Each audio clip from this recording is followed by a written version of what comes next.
Prends un petit soleil partout où tu vas. Donne-en un bout à tout le monde, tout autour de toi. Bois un bon bol de bonheur chaque jour qui vient. Lorsqu'arrivent les jours de pluie, change donc d'humeur, c'est facile comme ça. Commence par sourire, c'est la meilleure chose à faire. Tout le monde te remarque, un sourire fixé aux lèvres. Commence par sourire, souris d'une oreille à l'autre. Bonjour le soleil, adieu les nuages. Souris, tu seras heureuse, souris, tu veux bien. Souris à ton voisin, il te le rendra bien. La terre devient belle et gaie quand enfin tu as l'air heureux. Lorsqu'arrivent les jours de pluie, change donc d'humeur, c'est facile comme ça. Un sourire et les soucis s'envoleront.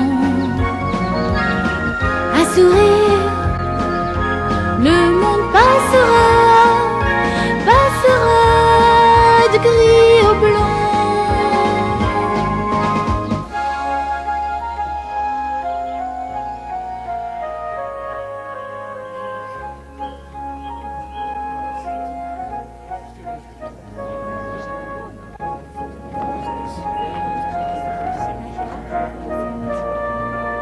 Ça alors, bonjour Deb. Bonjour Barbel, comment vas-tu? Bien, je m'habitue au village. Ça s'est bien passé à Francfort? Très très bien. Heidi, par devant, je te rattraperai en chemin. D'accord, tante Dete.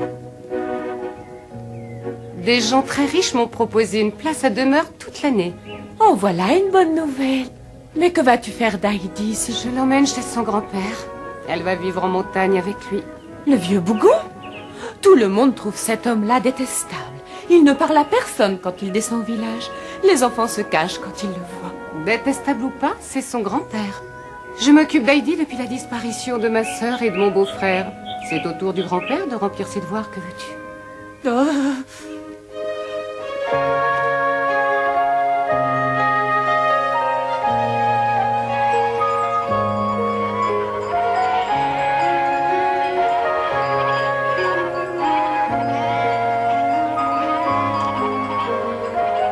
Tu veux bien que je joue à courir dans la montagne avec toi?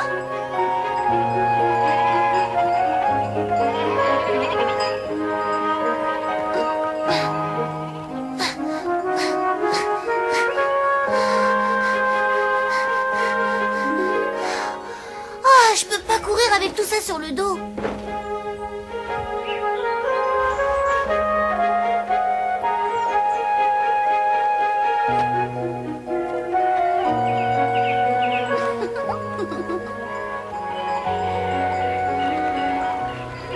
Où est-elle encore passée? Je ne peux pas la quitter des yeux une seconde sans qu'elle... Heidi! Heidi!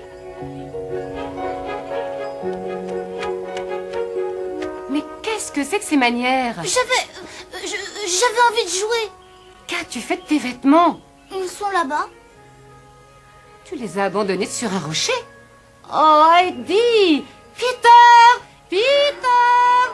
Va chercher les affaires d'Heidi sur le rocher. Regrette, il faut que je mène les chèvres en pâture. Je te donnerai la pièce.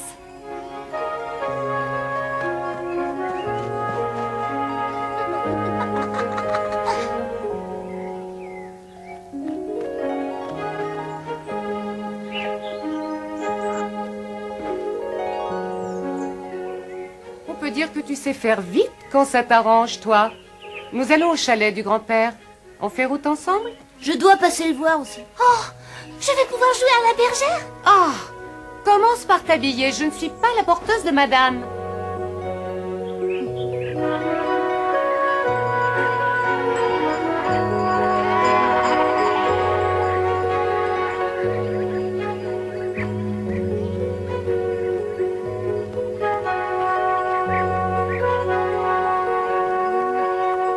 N'oublie pas ce que je t'ai dit à propos de ton grand-père.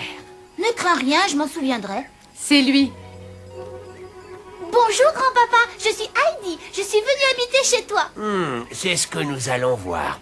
Qu'est-ce que ça signifie, Dete? Bonjour, mon oncle. Je suis venue te confier Heidi. Ça fait 5 ans que je m'occupe d'elle. À ton tour de prendre le relais. Mon tour? Et toi là, Peter, monte tes chèvres au pâturage et emmène les miennes avec. Je connais rien aux enfants, Dete. Eh bien, tu vas la prendre quand même. Ce sera à toi de décider de son sort si tu ne veux pas d'elle. Tu en es responsable à partir de maintenant. Ah, ne viens pas me dire ce que j'ai à faire. Pas plus que la façon de mener mon existence. Va-t'en de chez moi et n'y reviens pas. Adieu, puisque c'est comme ça. Et adieu à toi aussi, Heidi. Prends bien soin de toi. Je peux faire un tour, grand-papa?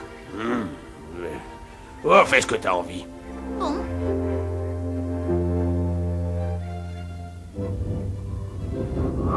Waouh! Les arbres ont l'air de me faire des signes. Moi, je me demande s'ils savent parler aussi.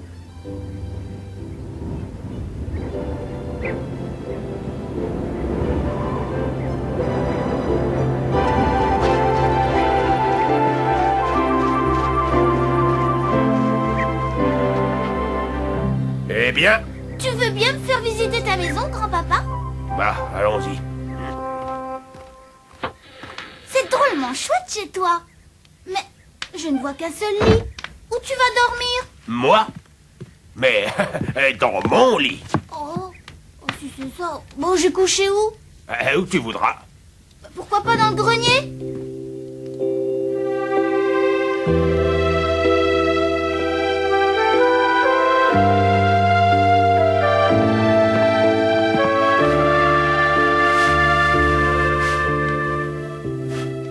Viens voir, grand-papa, je me suis fait un lit. Oui.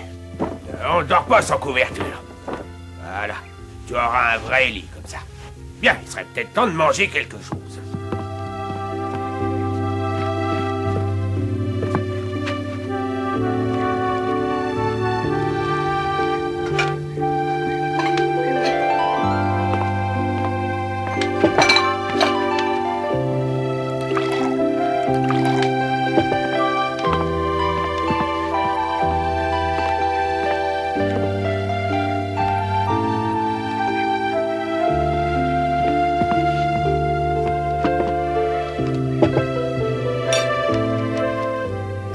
Merci, grand-papa. Mais où tu vas t'asseoir? T'en fais pas pour moi.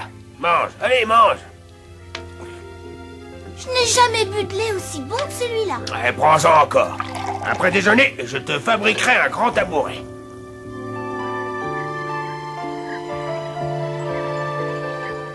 Comment t'as su que Peter allait revenir avec les chèvres? Il les ramène tous les jours du pâturage à ce moment de la journée. Peter! Viens, on va jouer. Oh, Ah, pas le temps de jouer, il a trop à faire. comment ça, pas le temps de jouer? C'est difficile à concevoir, je sais, mais il lui faudra encore mener le troupeau à Dorfli après sa journée de travail. Ces deux chèvres sont à nous, grand-père? Nous? Disons que oui. La brune s'appelle Ourson, et l'autre, eh bien, c'est Blanchette. Je peux jouer avec? Oh, il se fait tard. Attends demain, tu auras toute la journée pour t'amuser. Allez, coucher. À la grange, vous deux. C'est valable pour toi aussi. Au lit. Bonne nuit, Ourson. Bonne nuit, Blanchette. Bonne nuit, grand-papa.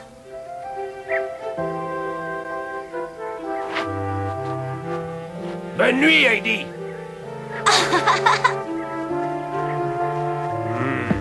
Faites beaux rêves, grand-papa.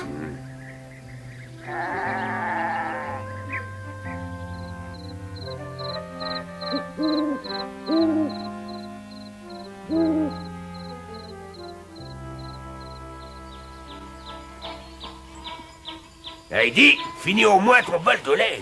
Pas le temps, Peter est déjà là. Il faut que je voie les chèvres.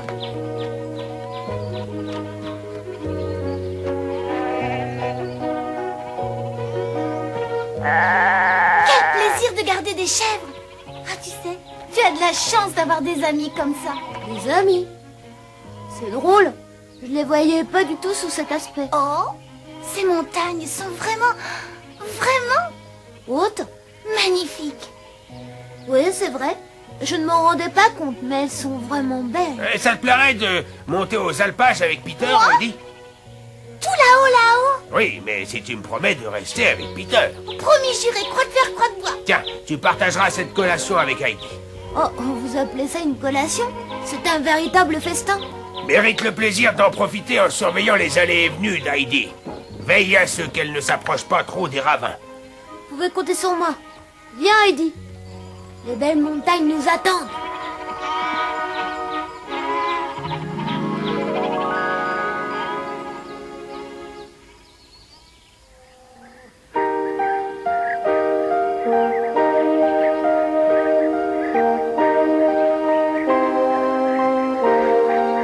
Je ne savais pas qu'il y avait autant de jolies fleurs ici que dans tout le monde entier. Les chèvres passent agréablement le temps par ici. Normal, elles ont toute l'herbe qu'elles veulent. Et tout l'espace pour se battre. Qu'est-ce que c'est? Une des chevrettes.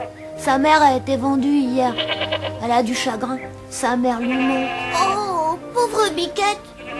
Comment elle s'appelle? C'est Pamplemousse. Où vas-tu? On mange, je suis mort de faim. Je reviens tout de suite. T'as qu'à commencer sans moi. Oh, ne pleure pas, Pamplemousse. Je veux être ton amie. Ça devrait déjà te consoler. Parole d'Heidi. Nous allons être les meilleurs amis du monde.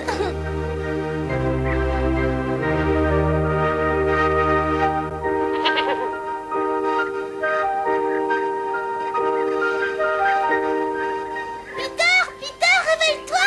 Blanchette s'est échappée.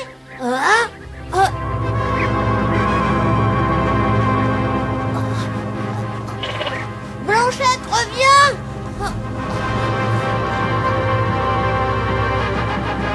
Ramène-la vite, c'est la nôtre.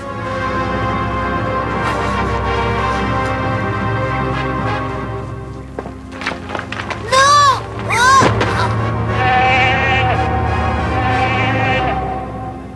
Oh, ce que tu peux être gourde.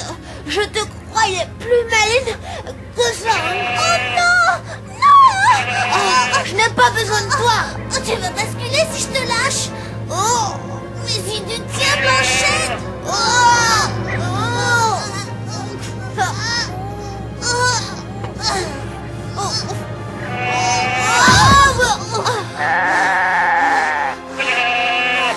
Oh, espèce de triple idiote. Ne crie pas. Tu ne vois pas qu'elle tremble encore de peur? Bon, ça va. Rentre, vite. On a eu drôlement chaud. Si tu ne m'avais pas réveillée, elle tombait dans le ravin. Merci, Heidi.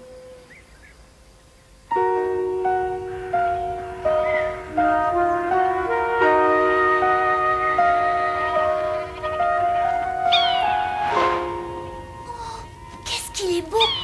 C'est un aigle voleur. Allons voir où il va. Impossible. Il niche dans les hauteurs.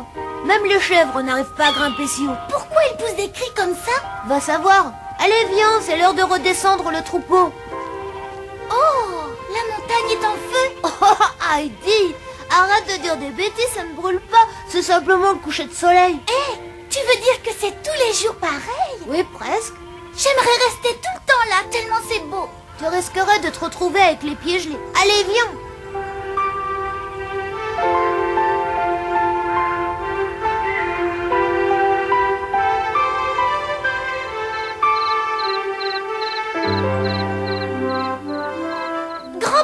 Heidi! Oh, j'ai passé une journée formidable. J'ai vu les alpages, plein de fleurs et un aigle voleur. J'ai même cru que la montagne avait pris feu. Eh bien, dis donc! Oh, je vais te dire une chose, c'est le plus bel endroit de la Terre. Je pourrais y retourner demain. Ah, je n'y vois pas d'inconvénient. Grand-papa, pourquoi l'aigle voleur pousse-t-il ce drôle de cri? On dit qu'en réalité, c'est une façon de se moquer des citadins, des gens qui s'entassent dans les villes. L'aigle sait que la vie est belle en montagne. Il se dit que les citadins sont fous de mener une vie pareille. Tu sais, grand-papa, eh bien, je pense que l'aigle voleur a raison. Ah, moi aussi, Heidi.